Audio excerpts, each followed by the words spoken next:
ያለንን እምቃቅም በቴክኖሎጂው ዘርፍ ለዓለም የስበት ማዕከል ሆነን መስራት እንድንችል ይህ የኢትዮጵያ የቴክኖሎጂ ኤክስፖ ማዘጋጀት አስፈላጊ ሆኖ ተገኝቷል ማለት ነው።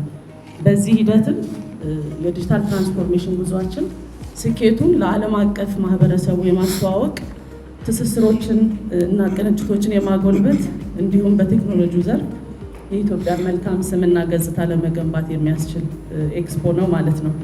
በዚህ ሂደት ከግንቦት 8 እስከ 10 በአይነቱ ለየት ያለ የኢንተርናሽናል ኤክስፖ ነው እያዘጋጀን ያለ ነው። በዚህ ውስጥ በ5 የትኩረት መስኮች ላይ ትኩረቱን አድርጎ የሚዘጋጅ ኤክስፖ ነው። አንደኛው የሳይበር ደህንነት ነው።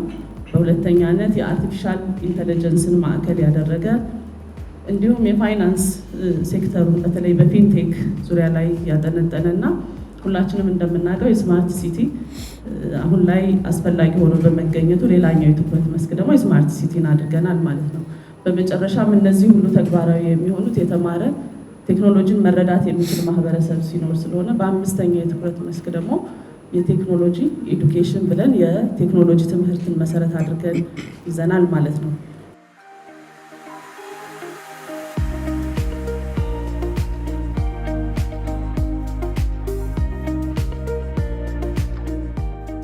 በተለይ ቴክኖሎጂን እንግዲህ ለሀገር ጥቅም እንዲውል በርካታ ስራዎች እየተሰራ ነው።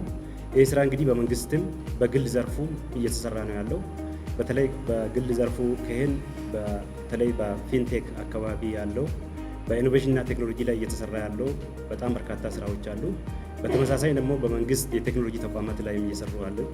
ይህንን እንግዲህ ስራዎቻችንን ለዓለም ለማሳየት ለዓለም አሳይተን ዓለም ከኛ የሚማረውን እኛም ለዓለም የምናካፍለው ከዓለም የምንወስደው እንግዲህ ቴክኖሎጂ ኤግዚቢሽን ነው ያዘጋጀ ነው። በፖሊሲ ደረጃ አፍሪካ ከአርቲፊሻል ኢንተለጀንስ ቴክኖሎጂ ምን ማግኘት አለባት፣ ምን መስራት አለባት፣ አርቲፊሻል ኢንተለጀንስ በዓለም ላይ ቻሌንጁም አለ ኦፖርቹኒቲም አለ፣ ከዚህ ምንድነው አፍሪካ መውሰድና መማር አለበት የሚለው ነገር በጣም በርካታ ፓናል ዲስከሽኖች የሚካሄዱበት በተለይ ፋይናሊ ደግሞ ለአፍሪካ የሚሆነውን ነገር አናውንስ የሚያደርግበትና የአፍሪካ ሀገራት አንድ ኮመን አጀንዳ እንዲኖራቸው በአርቲፊሻል ኢንተለጀንስ የሚተላለፉበት ነው።